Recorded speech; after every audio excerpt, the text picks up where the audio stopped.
Do you have an error preventing the Security-Base API DLL from loading? I'm Sophie Chen, a Windows support engineer. I've diagnosed the issue and have the verified solution to fix your system today.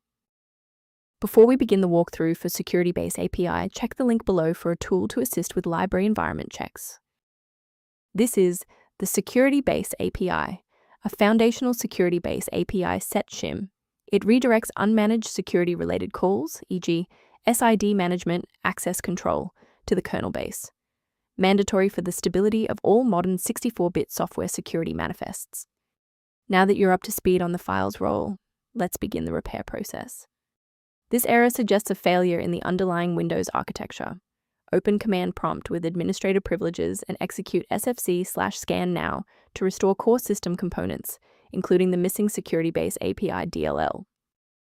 If the installer was unable to bridge the gap, we will move to phase 2 of our diagnostic to refresh the system's memory.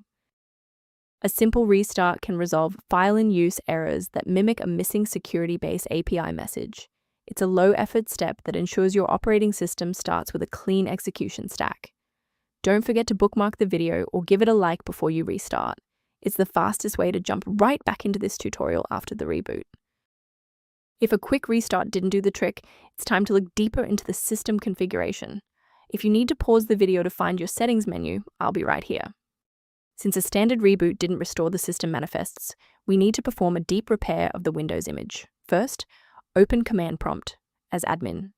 Second, you're going to type dism /online//cleanup-image//restore health, then hit enter.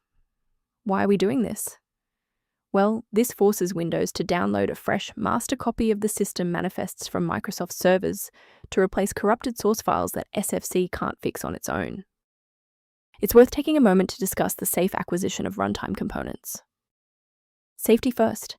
Never attempt to replace Security-Base API DLL with files found on random download portals. These sites lack quality control and often distribute files that are incompatible with modern Windows updates. Let's conclude by looking at how a system maintenance utility can help keep your performance optimized and your libraries synchronized. The official utility reference below outlines an approach to managing Security-Base API within a Windows library environment. If you've regained access to Security-Base API thanks to this guide, a like and a subscription really helps us continue producing these verified technical fixes.